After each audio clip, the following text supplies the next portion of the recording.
Terakhir kapan, Mas Irfan? Kayaknya waktu Munas itu Mas Gin. Tapi insya Allah tanggal 1 atau tanggal 31 saya insya Allah mendapat. Kemudian yang Jogja. saya banggakan juga teman-teman Imawan Imawati. Saya nggak tahu ini siapa saja yang hadir ya. Karena saya tadi agak terlambat. Kayaknya banyak sekali. Mungkin ada adik dari cabang atau dari Korkom dan Komisariat. Syukur alhamdulillah pada kesempatan malam hari ini masih di suasana Syawal ya. Atas izin Allah, mudah-mudahan kita semua masih tetap dalam kondisi iman, Islam, dan tentunya semuanya diberikan kesehatan. Yang kedua, salam serta sholat, mari tak lupa selalu kita aturkan kepada uswah hasanah kita, Nabiullah Muhammad Shallallahu Alaihi Wasallam. Imawan dan Imawati semua, mungkin yang pertama saya juga ingin menyampaikan momentum Syawal ini untuk mengucapkan taqabbalallahu minna wa minkum taqabbal ya karim. Mohon maaf lahir dan batin kepada imawan imawati semua. Semoga seluruh amal ibadah kita di bulan Ramadan insya Allah diberikan ganjaran, mendapatkan nilai pahala, dan tentunya menjadi refleksi buat kita untuk lebih baik. Pada kesempatan malam hari ini, saya nggak tahu ini agendanya apa, tapi dari judul halal bihalal gitu ya. Judulnya memang saya hanya memberikan pesan saja. Kebetulan ada beberapa hal yang dapat pesanan ini dari bapak-bapak di PDM. Namun yang perlu saya sampaikan yang pertama adalah momentum Ramadan di tahun 1443 Hijriah ini tentunya menjadi awal yang luar biasa ya, momentum setelah 2 tahun pandemi, dan mudah-mudahan ini semakin membaik. Kalau kemudian kita kembali menengok sedikit ke sejarah saat zaman Rasulullah, bahwa ada 2 poin kemenangan yang tentunya menjadi refleksi buat kita bersama. Karena memang perintah saum Ramadan itu tepat di tahun 2 Hijriah. Jadi kalau tadi sudah disampaikan Mas Irfan, salah satu refleksi kemenangan terbesar buat umat Islam yang pertama secara personality adalah religiusitas kita itu memang menjadi ujian untuk kita menjaga hawa nafsu, menahan. Kalau konteks sekarang kan kemenangan sebenarnya yang melawan hawa nafsu itu. Nah, tentunya momentum Ramadan itu selama 30 hari penuh kemarin kita masuk ke dalam kawah candra di muka ya, digembleng ya, artinya secara spiritual itu tadi sudah disampaikan Mas Irfan, dan saya pun ingat saya sejak dari kecil jadi marbot itu sejak dari SMP sampai kuliah, sama Mas Irfan itu juga dari marbot ya. Selain itu marbot di Masjid Margo Juwono. Nah, nanti kalau teman-teman sering muter di alun-alun Kidul itu ke timur, nah, itu ada masjid yang utara jalan. Nah, itu dulu tempatnya Mas Irfan. Kalau saya di Kadahlan, kalau teman-teman nanti lewat, ada Balai Kota Lama, ada Masjid At-Tahkim lah. Saya nanti kamarnya paling pojok dekat jalan raya, jadi nggak pernah dari kebisingan jalan. Nah, itu di situ kamar saya. Tugasnya sama dengan Mas Irfan itu.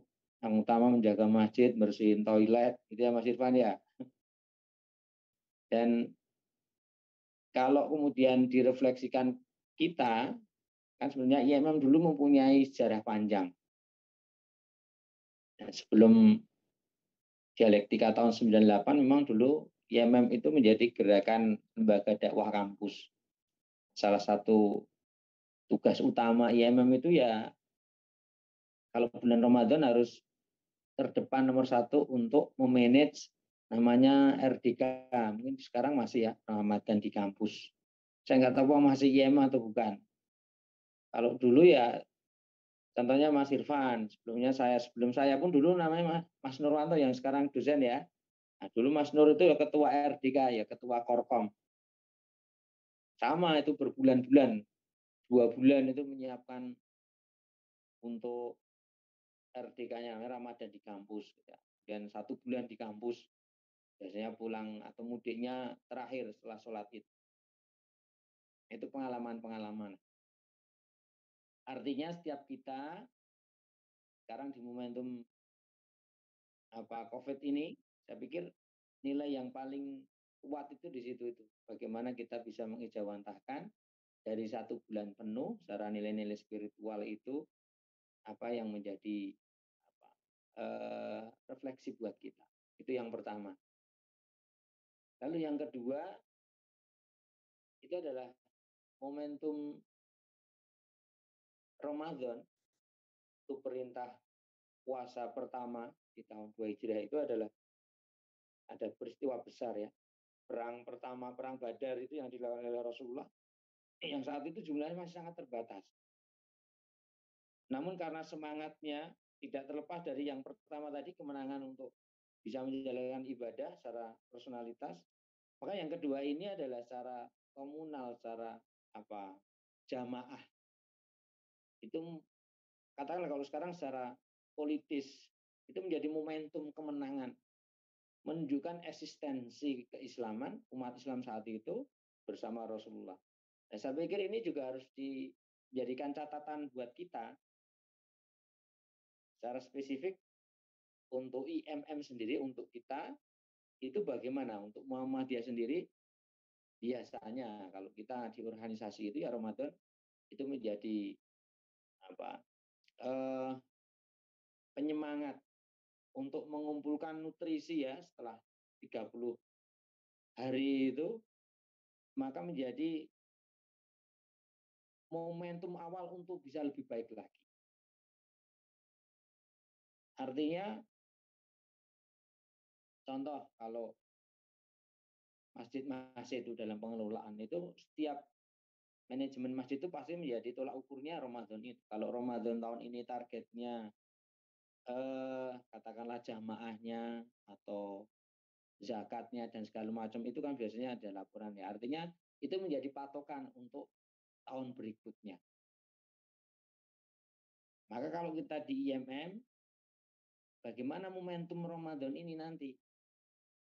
Pasca Ramadan itu secara eksistensi, apakah girohnya semakin kuat atau semakin lemah?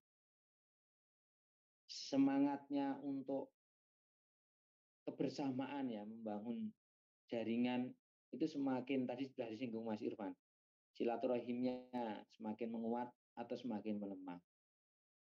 Termasuk program-programnya harus semakin didorong lagi, intensitasnya dikuatkan lagi.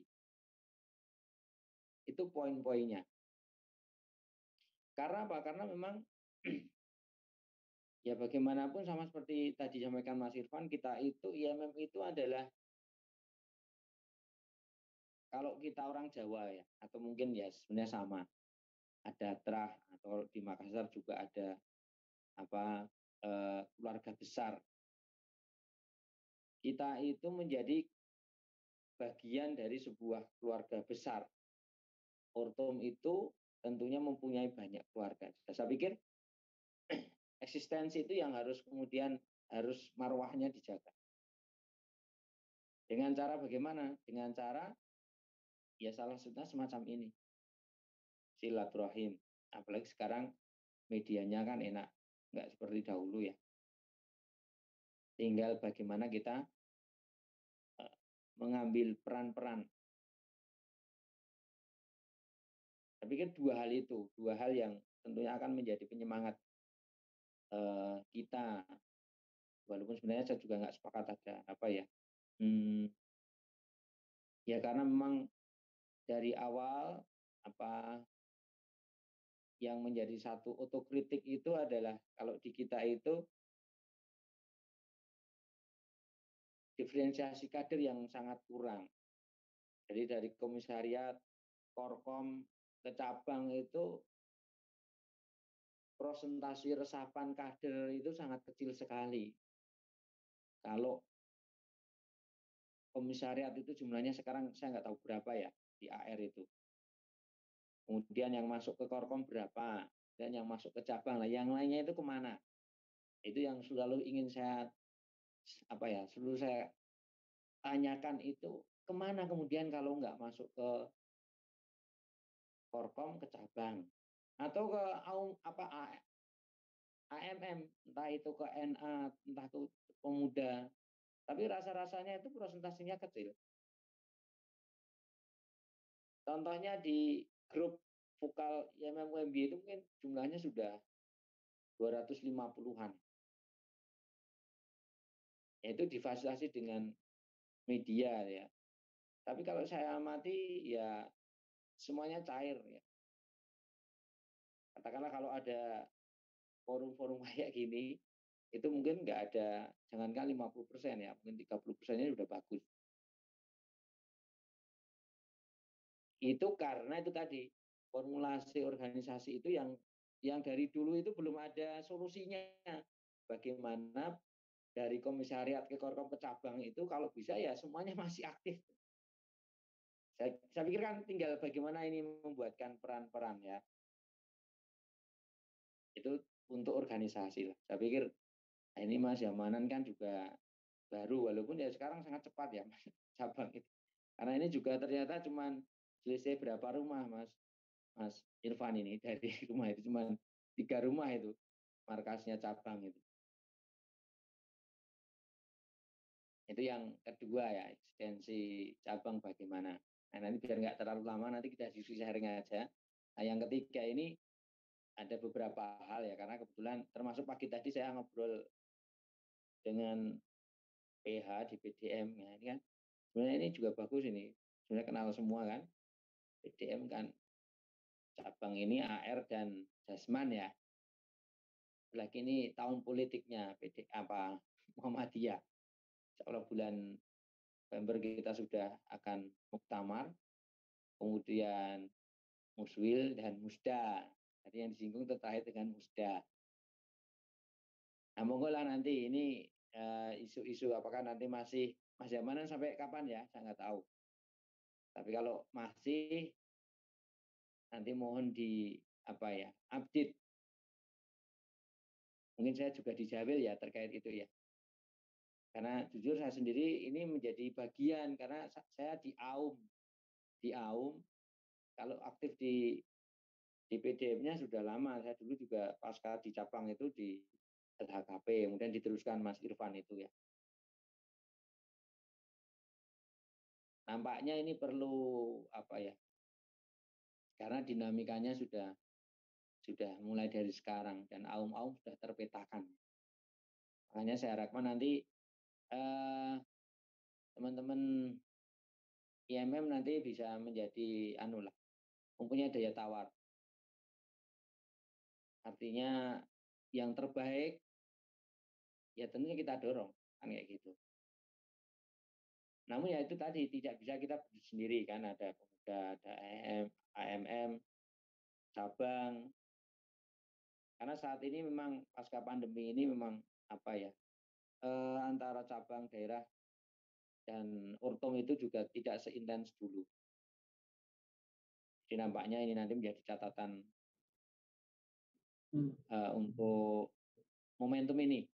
Itu yang terkait dengan PDM. Kalau tentang tadi yang sampaikan Irfan di Jawa, update Jogja itu memang banyak. Nah, itu monggo ini peran-peran seperti cabang ini bersama Jasman tentunya duduk bersama ya. Itu bisa mensikapi lah kondisi sosial, politik, ekonomi Jogja itu sebenarnya itu isunya luar biasa banyak. Mungkin Mas Irfan juga bisa komentar ya. Yang sudah menasional itu tentang PLITE itu juga sampai sekarang nggak ada full up. Saya selalu usul baik ke PDM ke wilayah. Karena ini korban pelaku itu kebanyakan juga anak-anak yang sekolahnya di Muhammadiyah. Makanya ini kalau momentum ini bagus ditangkap, apalagi IMM ya ini bisa memberikan alternatif sumbang saran, termasuk ini juga nanti disampaikan ke siapa DPD juga bagus ini terkait isu klite itu sampai sekarang ya belum ada solusi sama sekali. Terakhir kan yang bulan Ramadan kemarin itu pelaku dan korbannya sama-sama sekolah di Muhammadiyah dan korbannya itu orang tuanya aktivis Muhammadiyah juga. Yang korbannya apa pelakunya, Mas Gin? Korbannya apa pelakunya? Korbannya itu kan mantan anggota Dewan di Purworejo ya. Dan itu aktivis Muhammadiyah. Itu terkait isu klitih. Dan ini luar biasa loh, ini menjadi isu nasional itu. Di medsos dimanapun menjadi pembahasan. Yang kedua terkait ya kondisi yang paling kuat itu ya pendidikan lah, soal pendidikan. Jogja kan menjadi barometer ya. Walaupun saat ini cenderung kebijakan-kebijakan itu sudah diambil alih oleh pusat, tapi saya pikir ini ada peran-peran yang harus juga diambil lah. Sebenarnya sudah dimulai ya, kayak Mas Iman Sumarlan dengan pundinya. Saya nggak tahu ini teman kayaknya yang banyak aktif dari teman-teman Jasman kayaknya Mas. Berbagi peran.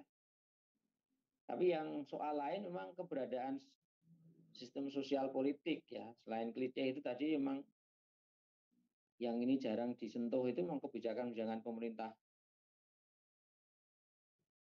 Jogja yang tentunya masih monarki. Contohnya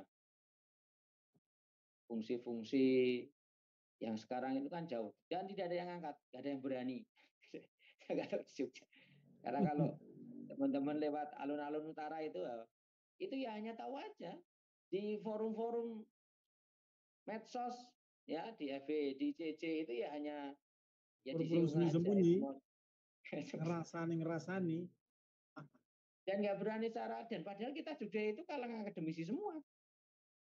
Mungkin dulu Mas Irfan ingat ya, satu-satunya yang paling berani itu ya founding father kita itu, yang sesepuh kita. Siapa itu? Pak Alfian Darmawan. Itu dulu satu-satunya yang berani menjagokan menjadi gubernur Yogyakarta. Satu-satunya itu. Saat itu masih P3, hanya 3 partai ya. Dan sampai sekarang nggak ada. Dan nyatanya juga baik-baik saja, walaupun saat itu dinamikanya ya, saya nggak tahu ya. Kalau dulu pernah cerita-cerita ya, wah, ngeri lah. Ya.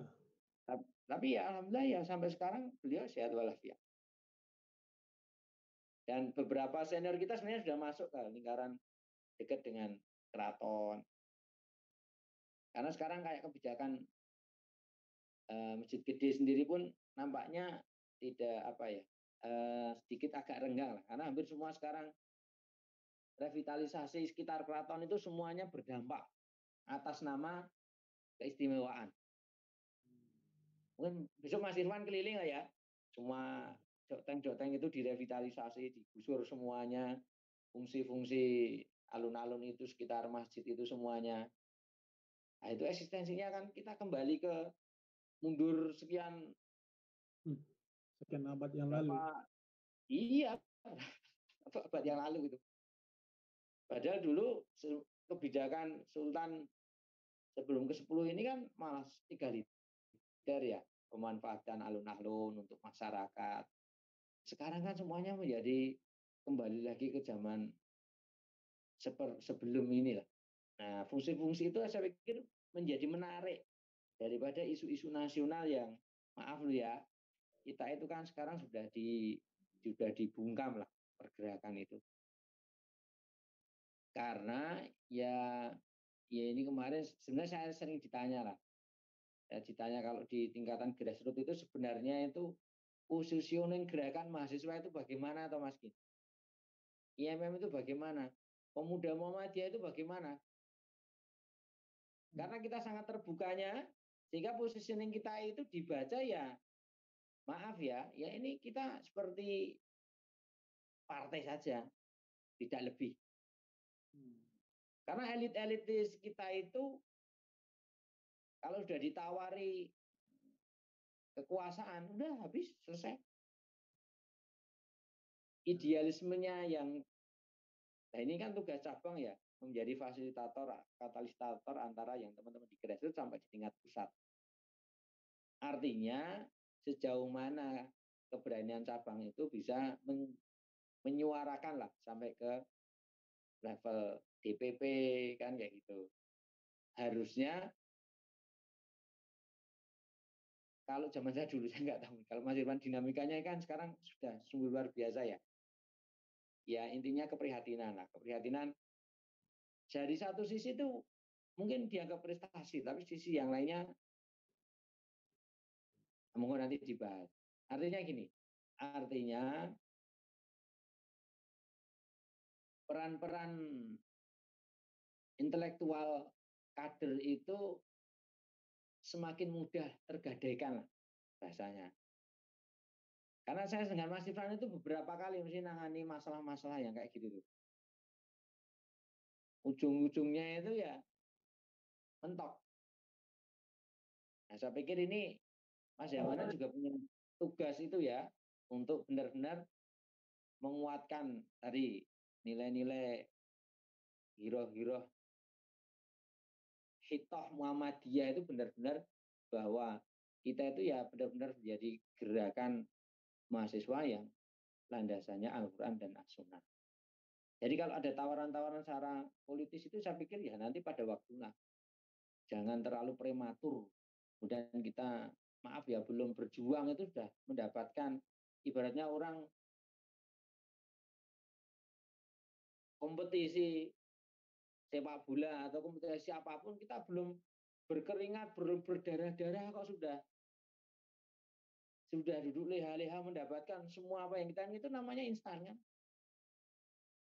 Itu parameter sederhana aja deh. Orang bisnis pun kalau belum merasakan kegagalan, kemudian diuji dengan kekurangan, ya, kesulitan, tiba-tiba kemudian serba enak, itu instan itu, tidak akan lama. Saya kira itu harus ditanamkan. Setiap kader itu ya harus siap susah, harus siap berdarah-darah, ya. Harus siap dibully, katakanlah bahasanya. Kalau belum itu merasakan ya belum teruji. Dan malah bukan mengkhawatirkan ya, malah dipertanyakan, kira-kira semacam. Itu hampir semuanya lah. Entah nanti yang teman-teman akan cenderung terjun ke akademis, ke entrepreneur, atau jenjang karir profesi seperti Mas Irfan ini, saya pikir semuanya yang harus dilalui itu sama lah. Saya Mas Irfan itu sama itu, dulu itu merasakan nggak makan, jangankan sehari 2 hari nggak punya apa-apa, nggak bisa makan itu biasa. Kemana-mana naik sepeda, terlunta-lunta, terlantar sampai mana itu ya biasa aja. Jika nanti kalau pada posisi kita sudah mandiri itu ya biasa saja kita diterjang semacam itu. Tapi kalau nggak terbiasa, maka yang akan diambil itu ya instan, langkah sesaat dan tidak bisa dianalisis secara panjang. Makanya dulu sempat almarhum Taufik itu ya, Mas Irfan ya, dulu membuat pengadilan yang ekstrim gitu ya, Mas Irfan ya. Ya itu bagus lah untuk opsional itu. Jadi diajak jalan kaki, kemudian siapapun itu dicoba. Ya kan seperti perpeloncoan. Tapi memang kader yang dibutuhkan itu. Jadi jangan jadikan kader itu kader yang tiba-tiba itu sukses. Kader yang serba dimanjakan. Karena saya dulu pernah merasakan itu. IMM itu kalau dibandingkan dengan sebelum 98 ya, sebelum 98 itu kita kalau di kampus itu kan kita nggak pernah ikut demo. Jadi IMM dulu waktu saya awal-awal seperti di semester 4 itu, IMM itu bahkan kepanjangannya Ikatan Mahasiswa Manis Manja. Mas. Saya kata Mas Irfan masih ingat nggak itu? Masih itu. Jadi Ikatan Mahasiswa Manis Manja. Kenapa manis manja? Karena manis-manis, ya, nggak ada yang demo, kalau ngomong juga menyejukkan, itu bagus itu. Tapi dimanja oleh kampus. Semua difasilitasi. Sehingga membentuk, kalau suruh orasi dulu ya nggak bisa. Artinya itu kan dulu ya, sekarang sudah luar biasa. Saya pikir itulah. Nanti kita sharing saja, ada beberapa hal yang intinya adalah bagaimana nanti merefleksikan gerakan dari IMM ini di konteks, terutama saya lebih spesifik di AR Fakhrudin ya. Walaupun saya akui sekarang itu zaman sudah flat, kata Prof. Imam Robandi.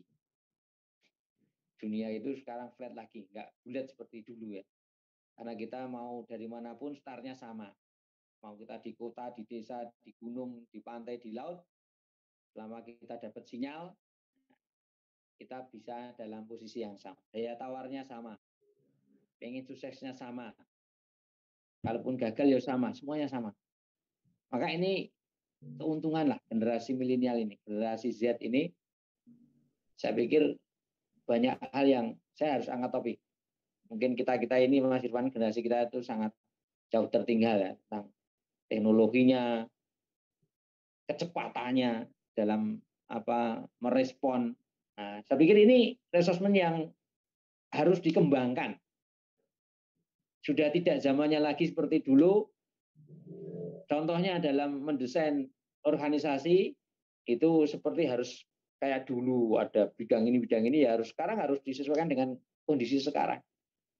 Medsos harus dikuasai.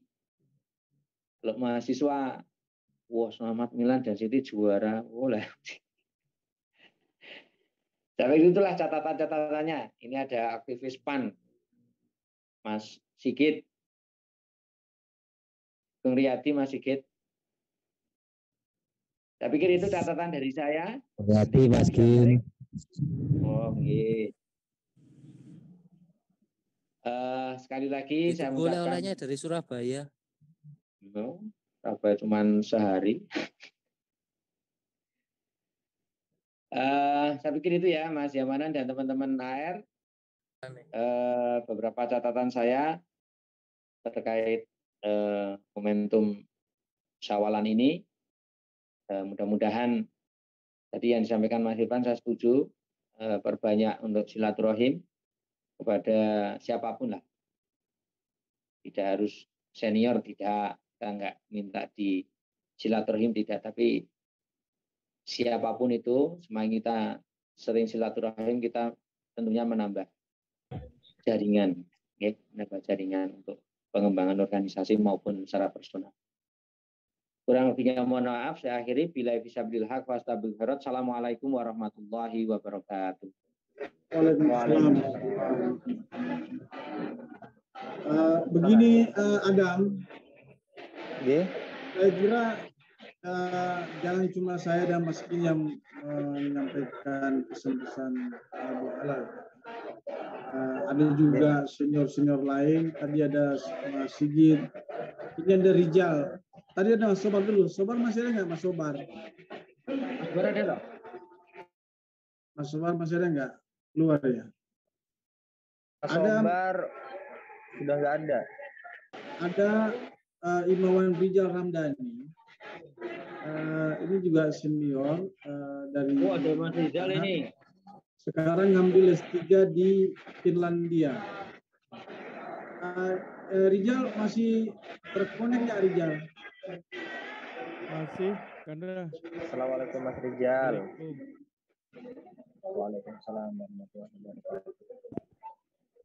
Halo, Assalamualaikum. Coba Rijal dulu yang ini, yang menyampaikan. Oh, ini ada Mas Rijal ini. Sepatah kata itu. Silakan Rijal. Monggo Mas Rijal. Baik. Pesan-pesan untuk adik-adiknya. Baik, terima kasih Adam. Kok suaranya keras, Jal? Kekeras. Kurang keras. Halo. Apakah kedengaran? Halo. Ya, ya itu pas itu. Ya, Pas. kedengaran, Mas. Tapi ada suara kekersek. Ya ini ada yang tidak off ini. Mana? Baik, Assalamualaikum warahmatullahi wabarakatuh. Taqabbalallahu minna wa minkum, siyamana wa siyamakum untuk semuanya. Salam hormat untuk Mas Gin, kemudian Kanda Irfan, untuk Kanda Sigit, dan juga Mas Sobar tadi. Saya Rijal, dulu aktif di PCPol, kemudian di cabang, dan juga di DPD. Sempat bantu perkaderan untuk di DPP juga, dan juga bidang hubungan luar negeri di bidang kajian Asia Tenggara. Ada 3 hal mungkin yang ingin saya sampaikan singkat saja. Yang pertama, saat ini aktivisme itu bergeser ya dari tradisional aktivisme ke digital aktivisme. Jadi kalau dulu dalam tradisional aktivisme zaman kami dan juga sebelum-sebelumnya mungkin demonstrasi. Rijal, Ya. Rijal kurang keras, Jal. Mikrofonnya agak deketin aja. Halo, apakah kedengeran? Ya itu yang bagus. Itu bagus itu. Oke, yang pertama dalam aktivisme ya, dulu tradisional aktivisme sekarang bergeser ke digital aktivisme. Jadi dalam tradisional aktivisme itu mungkin demonstrasi, mengorganize organisasi, kemudian campaign, itu dilakukan dengan cara-cara yang tradisional. Nah sekarang dengan berkembangnya sosial media, kemudian internet, yang lebih banyak berpengaruh terhadap perubahan sosial justru adalah digital activism. Bagaimana aktivisme itu bisa mengorganize massa, menggerakkan massa, atau juga mempengaruhi massa, mempengaruhi kebijakan, dilakukan dengan bantuan media digital seperti sosial media dan yang sebagainya. Nah, saya melihat kita IMM mungkin masih lemah di dalam melakukan digital activism tersebut. Termasuk ya perkaderan apakah mungkin bisa dilakukan secara digital, kemudian penggunaan hashtag, flyer, YouTube, kemudian sosial media.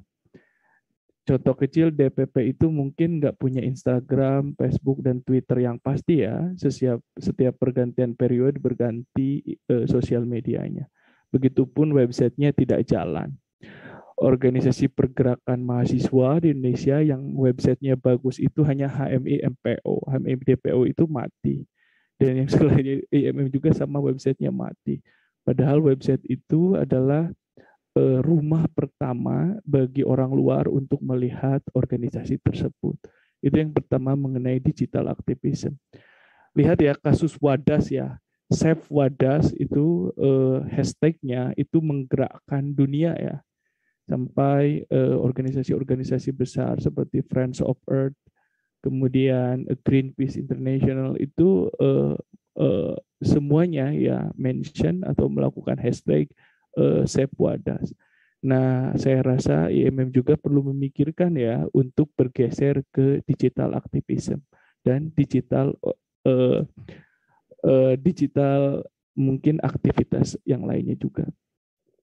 Kemudian yang kedua yang saya lihat itu adalah relasi ya antara IMM dengan kekuasaan. Dulu di masa saya ke belakang, saya terakhir ikut daftar formatur untuk DPP di Muktamar Solo ya. Itu relasinya sampai sebelum-sebelumnya ya, di masa Beni sampai mungkin ke belakang, relasinya itu adalah IMM dekat atau terintervensi oleh partai politik. Jadi gimana elit partai itu sangat berperan di dalam menentukan kepemimpinan di IMM. Nah, misalkan dulu yang intervensinya kuat bisa ya beberapa partai yang dekat dengan Muhammadiyah itu sendiri. Nah, tapi sekarang, dan itu tidak hanya terjadi di IMM ya, tapi terjadi di organisasi gerakan mahasiswa lain. Tapi sekarang itu bergeser ya, pasca 3 tahun muktamar IMM, di mana IMM selalu dipegang oleh Jatim ya, DPD Jatim, sehingga muktamar IMM itu bukan muktamar IMM Indonesia, tapi muktamar IMM Jawa Timur, karena terus-terusan didominasi oleh Jawa Timur. Nah, pergeseran itu terjadi di mana hubungan IMM dengan kekuasaan itu menjadi patron and client ya. Khususnya dengan kepolisian misalkan, kalau kita boleh menyebut nama. Jadi kalau dulu patron klien itu terjadi dengan elit parpol, nah sekarang patron kliennya itu terjadi dengan kepolisian. Dan itu tidak hanya terjadi di IMM ya. Bagaimana mantan ketua DPD IMM, mantan ketua IMM itu kalau nikah banyak ucapan selamat dari kabar reskrim lah ya. Sehingga bagi saya patron klien yang seperti ini tidak sehat. Nah, itu harus dirubah ya ke depan supaya patron klien yang seperti ini diputus. Jadi korupsi itu bukan memberikan uang ya kepada orang untuk memilih, tapi misalkan ngasih tiket, ngasih iming-iming untuk menjadi untuk menjadi komisaris, itu juga bagian dari korupsi. Nah, bagi saya gerakan IMM akan tidak sehat kalau patron dan klien ini terus dipelihara. Dan ini harus diputus ya ke depannya. Dan yang ketiga, yang terakhir, bagi adik-adik ya yang masih aktif di komisariat, cabang, dan DPD, tidak boleh berhenti ya untuk ikut perkaderan, baik formal maupun non-formal. Formal itu ya semua aktivitas di IMM adalah perkaderan. DAD, DAM, dan DAP harus ikut semua, LID, LIM juga, dan LIP, latihan instruktur paripurna. Jadi saya selalu khawatir kalau adik-adik selalu puas ikut DAD aja. Jangan ya, harus ikut DAM dan juga DAP. Jangan puas juga di komisariat ya, harus melanjutkan ke cabang, DPD, dan bahkan DPP. Dan kita juga ingin melihat adik-adik itu berada di DPP. Jadi semakin ke atas, semakin luas jaringan, semakin memahami Indonesia dan juga hal-hal yang menyertai.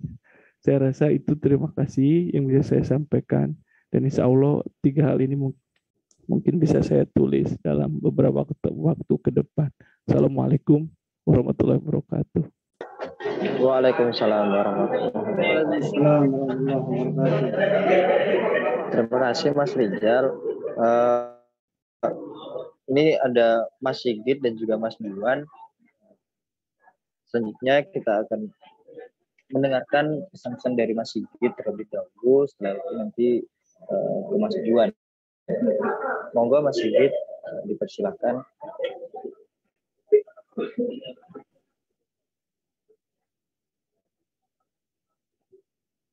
Halo Mas Sigit. Ayo Git. Mana Mas Sigit? Oh ya, Juan dulu. Mas Juan dulu aja. Oke. Lagi di jalan itu katanya.